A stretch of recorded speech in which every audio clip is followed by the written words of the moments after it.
Friends, family, and community members mourning the killings of two Israeli embassy staff members. They were shot outside the Capitol Jewish Museum in Washington, D.C. Wednesday night. 30-year-old Yaron Lachinsky and 26-year-old Sarah Milgram were about to be engaged. In fact, he had already bought a ring. The Justice Department has charged a 31-year-old Chicago man with multiple counts, including first-degree murder. Here's the assistant director of the FBI Washington field office. There was nothing in criminal records or in our holdings that indicated that this person was previously known to us or would have popped on our radar or MPD's radar.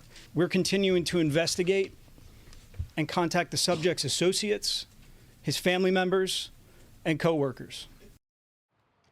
The Anti-Defamation League's 2024 audit shows anti-Semitic incidents at their highest level in 46 years. There were nearly 10,000 incidents reported last year. That's up 5% from 2023, more than 300% over the last 5 years, and nearly 900% over the past 10 years. That's unfathomable. A study found Jewish schools are paying an average of $339,000 for security for the 2024-25 school year. So right now they are shelling out cash to keep Jewish young people on campuses safe. And they found the average cost for the 2022-23 school year was $184,000. So that means it's up 84% in just 2 years. In focus now, Ari Fleischer, Fox News contributor, former White House press secretary.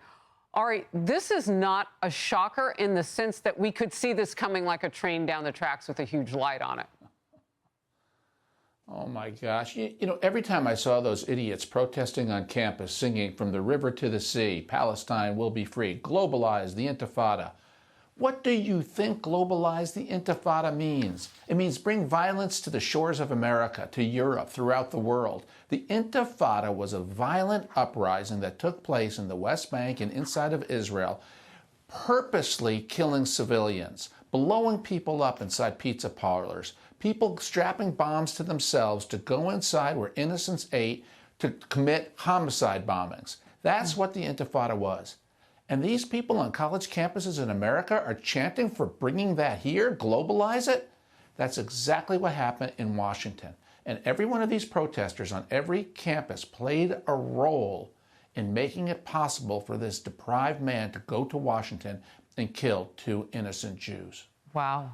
I mean, the complicity comes in part because it's not discouraged. Like President Trump and his administration come in and they're trying to deal with this, but it's on fire right now because it's pure hate. And I argue, Ari, I mean, you can't change people's hearts. And if you do, it's going to take a lot of time. So the president is attacking it from all angles. You can't change people's hearts, but you can change their immigration status. This is where I salute the Trump administration for taking this seriously from the beginning, recognizing it was anti-Semitism, recognizing it could lead to violence, and further recognizing that most colleges were doing nothing about it. In the spring of 2004, you remember the encampments growing wild, campus to campus to campus, and the Biden administration sat there and did nothing. Trump came in, and we had very few of those encampments in 2025, didn't we? So he is making a difference, but the spark got started last year. And because college administrations really let it go, the very fact that the perpetrator of these murders, as he was let out, brazenly chanted again as if he was back in a protest march, "Free, free Palestine." He had a little ring to it, a little cadence to it, as if the audience was supposed to rise with him. These people created this environment. And I'm so glad we have an administration that's cracking down on it, but we need all Americans to crack down on it. It's dangerous to be Jewish in America today. And I hope people recognize that across all faith communities and across all walks of life for Americans. And it's at the heart of the future of this country. It's targeted a lot on young people, the next generations. I don't miss that as like an incidental thing. It sounds like a strategy by people who want to kill. Look, I want to get to this because rather than putting more energy, some of these Ivy League colleges, and tamping that down, so Harvard now is going after the Trump administration over its ban on enrolling foreign students. because this is the next level that the president has taken to. He said yesterday he issued a ban that was prompted by Harvard's handling of anti-Semitism on campus, or not handling it.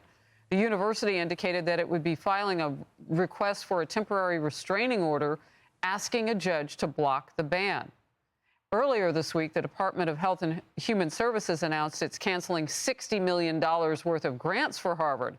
This brings the total of government grants meant for Harvard that have been frozen or canceled to nearly $3 billion since President Trump took office.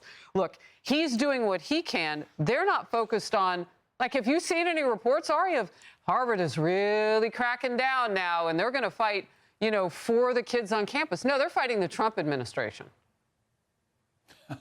Isn't that right? Look, two things jump out at me.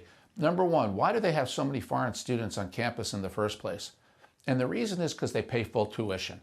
And in order for Harvard to practice its redistribution of income in order to let people in who don't have to pay, they rely excessively on foreigners to pay a full fare. So they're financially dependent on these people, even if they are pro-Hamas people. Secondly, Harvard has chosen an unusual strategy of fighting the administration on everything. I just think it's their liberal instinct has kicked in and they say it's Trump, so we'll fight him. And we'll get accolades from the New York Times and others for making the fight. But Columbia and others recognize that it's a foolhardy mission to take on this administration, particularly when you are the protectors of anti-Semites.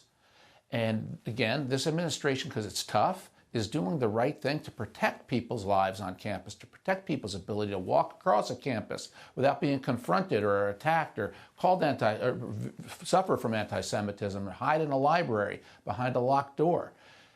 Harvard's fighting it. It's an interesting legal strategy. I won't be surprised, Harris, if they find some district judge who gives them an injunction. But I suspect at the end of the day, the administration will win on circuit appeals if it goes to the Supreme Court. And Harvard needs to change its behavior and be pro-American, pro-freedom, pro-religion, as opposed to pro-full tuition-paying Hamas supporters. I'll hold my breath on that one. They've had plenty of time to do that now, or to at least address it in a wholehearted way. Look, you mentioned that number of foreign individuals on campuses in America. It's 27%. And we are a country of legal immigration. So it's not like we don't want immigrants. It's just that, well, why is this happening, coexisting with having a situation where people are screaming they hate America on these campuses? I mean, it seems like you got to do what Trump is doing. Your last quick thought on this, and we'll move forward. Well, and they are here legally. These students are here on a student visa. But what is problematic is in order to get that visa, you have to acknowledge you don't belong to a terrorist organization or support terrorism. They come here and chant on behalf of terrorists. That's why they should get the boot. And I salute Marco Rubio for being tough and doing that. They want to use our free speech against us. I guess they didn't read that part about hate speech is not protected. All right, we'll move forward. House Oversight Committee Chairman James Comer is demanding former President Biden's physician and White House aides sit for interviews. He's investigating the cover-up of Biden's declining health. Here comes Comer right now. These are the unelected bureaucrats that we believe had an overwhelming influence over Joe Biden and could have possibly been serving as de facto presidents of the United States. The American people want to know this. We all know he's in mental decline. What we need to know is who was calling the shots at the White House. And Comer sent letters yesterday to Biden's doctor, his former director of the Domestic Policy Council, deputy chief of staff, deputy director of Oval Office operations, and the former senior advisor to the First Lady, Jill Biden. Here are some of the many times White House Press Secretary Karine Jean-Pierre defended her boss's health. Remember these. Does the president have the stamina, physically and mentally, do you think, to continue on even after 2024? That is not a question that we should be even asking. The book is suggesting the president tells aides he's tired. But that's in the excerpt, right? Yeah, and that's why there have been so few public events before 10 a.m. I mean, that's a ridiculous assumption to make. Why does White House staff treat him like a baby? No one treats the president of the United States, the commander-in-chief, like a baby. So there's this book that says... That's ridiculous. I would put the president's stamina, president's wisdom, ability to get this done on behalf of the American people against anyone. Is anyone in the White House hiding information about the president's health or his ability to do the job day to day. Absolutely not. He is as sharp as ever. Who ordered White House officials to cover up a declining president? There's been no cover-up. That was almost a year ago, Ari. Yeah. And, you know, he still doesn't know the name of his Secretary of Defense. I wish somebody at the White House had just simply asked President Biden, can you tell me his name? He'd have stumbled. And when Karine Jean-Pierre is saying all this stuff about his stamina, remember that too was about the same time that they stopped President Biden from going up the big majestic stairs to Air Force One and had him go up the lower stairs so he could climb to the same lateral in the secret stairs that are inside the interior stairs in Air Force One. Look, this health scare, this health situation and cover-up is frightening. I remember being a young staffer in Washington and going to Woodrow Wilson's house in Washington, D.C. for just a visit and a tour. And that's when I discovered that he had a stroke and his wife ran the administration. Now we're learning that that is basically what was happening inside the Biden White House. It's a scandal. The White House press corps didn't dig into it. The Biden administration covered it up. And it would be entirely appropriate in the national interest for Congress now to have hearings into President Biden's health, when he was sick, and what the doctors knew. Absolutely. And by the way, who was pulling the levers of government?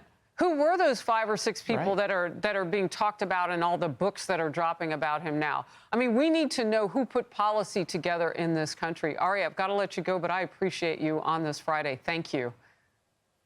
Thank you. We'll be right back. I'm Steve Ducey. I'm Brian Kilmeade. And I'm Ainsley Earhart. And click here to subscribe to the Fox News YouTube page to catch our hottest interviews and most compelling analysis.